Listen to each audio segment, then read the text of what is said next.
साथ कुछ अहल शरवत इंसान दोस्त भी थे। इसके बानियान ने इस इदारे को वसी ज़मीनें अता की और तालीम और रिहाइश के लिए मुनासिब तामीरात भी फराहम की।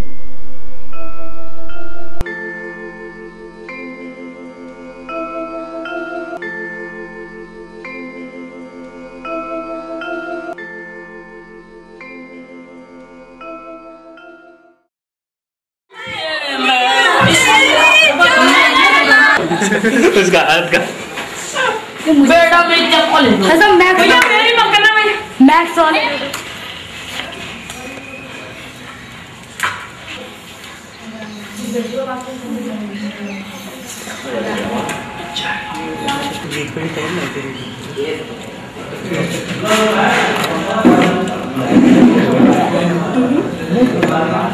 कब ले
सर, नाबीनाओं के लिए यूनिवर्सिटी में 1% की जो रिजर्वेशन है उस पर यूनिवर्सिटी किस हद तक अमल कर रही है? देखिए, यूनिवर्सिटी के और डिपार्टमेंट्स में इस पर किस हद तक अमल हो रहा है ये तो कहना मुश्किल है हमारे लिए, लेकिन अपने स्कूल में हमारे यहाँ तकरीबन 20 से 25% तक जो टीचिंग स्टाफ है वो नाबीना है। हमारे यहाँ रिकेनिंग के एक इंस्ट्रक्टर हैं वो नाबीना हैं, और स्कूल में जो एक क्लर्क हैं वो नाबीना हैं, और टीचर्स हैं 3-4 वो नाबीना हैं। इस तरह से हमारे यहाँ तो 20 से 25% तक नाबीना लोग हैं, लेकिन और डिपार्टमेंट्स में अभी पूरी तरह से मैं समझता हूँ इतना नहीं अमल हो पाया है। उस ज़माने के शेखुल जामिया डॉक्टर जाकिर हुसैन के इल्मा पर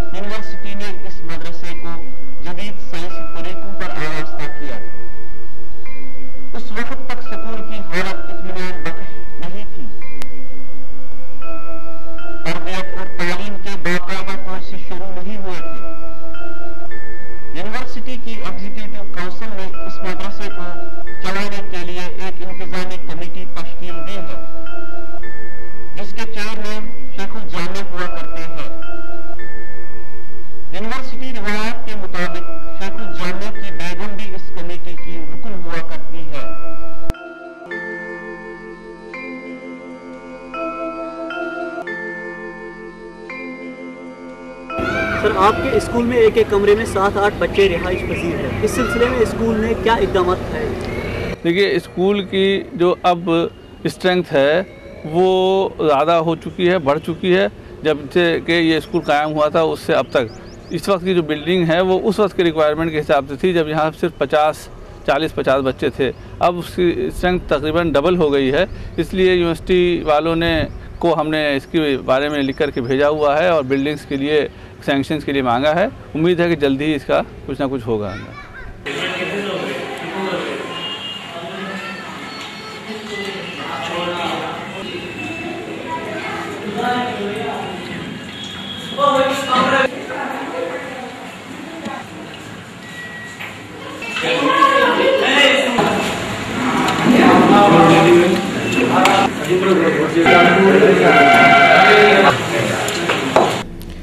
नाबीनाओं के लिए रिजर्वेशन सिर्फ यूनिवर्सिटी में ही नहीं है, बल्कि डिसेबिलिटी एक्ट के तहत तमाम गवर्नमेंट जॉब्स में है। और इसको गवर्नमेंट भी बहुत सीरियसली फॉलो नहीं कर रही है, यूनिवर्सिटी भी बहुत कायदे से उसको फॉलो नहीं कर रही है, बल्कि यूनिवर्सिटी का हाल गवर्नमेंट से भी ज़्यादा बुरा है। सर, क्या आप बता सकते हैं कि इस मदरसे से फारिग तलबा और तालिबात की प्लेसमेंट के लिए क्या इक़दाम उठाए जाने चाहिए? इसके लिए प्लेसमेंट के लिए सबसे पहले तो स्कूल में कोई प्लेसमेंट ऑफिसर होना चाहिए, ताकि वो मुख्तलिफ जगहों पर जॉब्स देखे और उनको अकॉर्डिंगली प्लेस करे।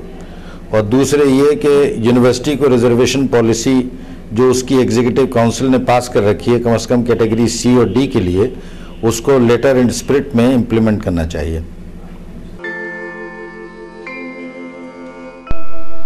पढ़ाई के साथ साथ बच्चों को यहाँ दस्तकारी, सिलाई, कुर्सियों की बुनाई के हुनर से भी नवाजा जाता है और सुबह सवेरे 1 घंटा संगीत भी सिखाया जाता है।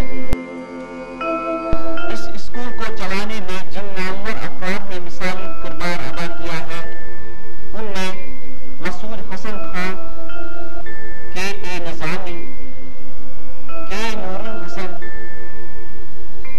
साहिबजादा शहजाद अहमद खान, एस नूरुल हसन, सकीना अमर हसन, आफ्ताब जैदी, सुहेल अहमद, एहतिशाम बिन हसन, सिबगतुल्लाह फारूकी, सईद अहमद, एस इश्तियाक हैदर खास तौर पर लिया जा सकता है। 1930 ईस्वी में इसके बानी साहिबजादा आफ्ताब अहमद खान साहब सख्त बीमार हुए और इस दुनिया से चल बसे। कानून इन्ना लिल्लाहि व इन्ना इलैहि राजिऊन।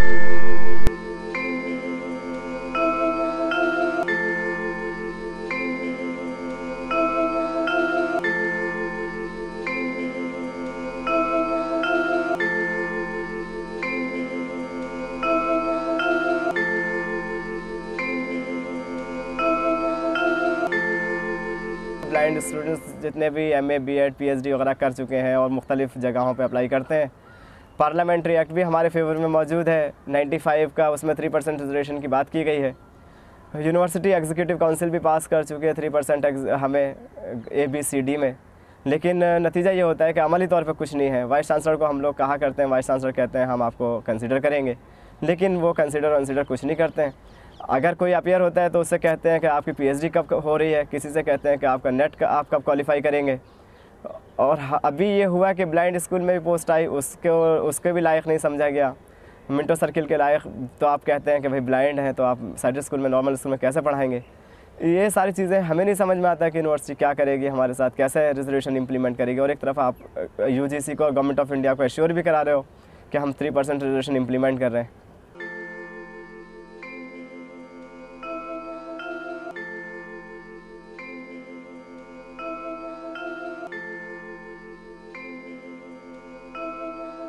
मैं कैबिनेट मेंबर होने से मेरे जो कैबिनेट में आने का मकसद था, मेरा कोई पॉलिटिकल पर्पस नहीं था। मेरा मकसद था सिर्फ कि जो प्रॉब्लम्स खास जो जिनको कोई ना टच करता है, जिन्हें बहुत छोटी प्रॉब्लम समझा जाता है, उन्हें मैं हुक्काम तक पहुंचाऊं और आगे उनका कोई रेमेडी तलाश की जा सके। और ख़ास तौर से मेरा पर्पज़ था कि जो ब्लाइंड का रिजर्वेशन है 3% 95 में पार्लियामेंट्री एक्ट के तहत पास हो चुका है और यहाँ की एग्जीक्यूटिव काउंसिल जो है ये एमयू को 2 बार पास कर चुकी है।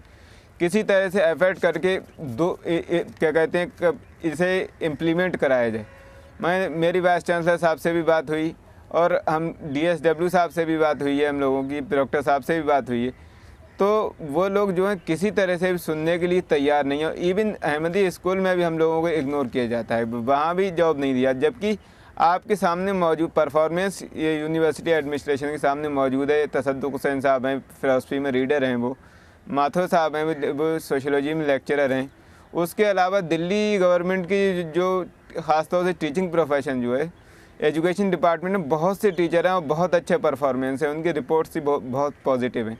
और यूपी में आपसे जो ट्रेनिंग कॉलेज हैं जहाँ पर ट्रेनिंग दी जाती है वहाँ हमारे ब्लाइंड लेक्चरर हैं और यूनिवर्सिटी जो है हमें इस लायक नहीं समझती, जबकि साइटेड स्कूलों में हम लोग पढ़ रहे हैं और हमारी यूनिवर्सिटी जो है मिंटो सर्किल या सिटी स्कूल या दूसरे स्कूल वो तो दूसरी बात है, अहमदी स्कूल में भी हम लोगों को जॉब नहीं दी जाती वहाँ पर।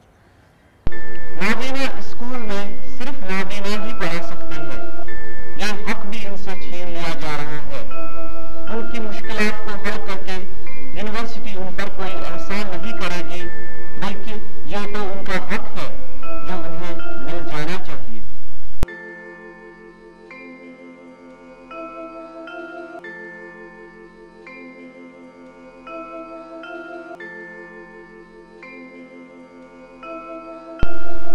रहायशी सहूलियत इंतहाई नाकाफी है और इस सिलसिले में खुसूसी तवज्जो देने की जरूरत है, क्योंकि एक कमरे में 8-10 बच्चों को रहना पड़ता है।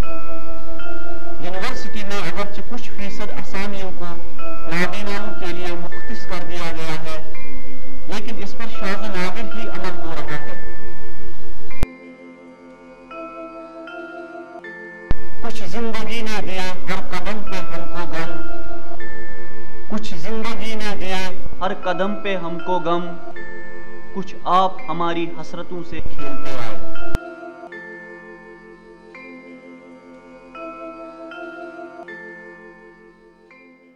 अपनी दरसिगाह है ये, अपनी दरसिगाह है ये, अपनी दरसिगाह है ये, अपनी दरसिगाह है। हमारी आंख में नहीं है रोशनी तो क्या हुआ, हमारी आंख में नहीं है रोशनी तो क्या हुआ, मगर दिलों में नूर आ गई तो है भरा हुआ, मगर दिलों में नूर आ गई तो है भरा हुआ। अमल के बल पे शुक्र है कि शर्त है उठा हुआ, कि शर्त है उठा हुआ, अमल के बल पे शुक्र है कि सर तो है उठा हुआ। ये अपनी दरसिगाह है ये, अपनी दरसिगाह है ये, अपनी दरसिगाह है ये, अपनी दरसिगाह।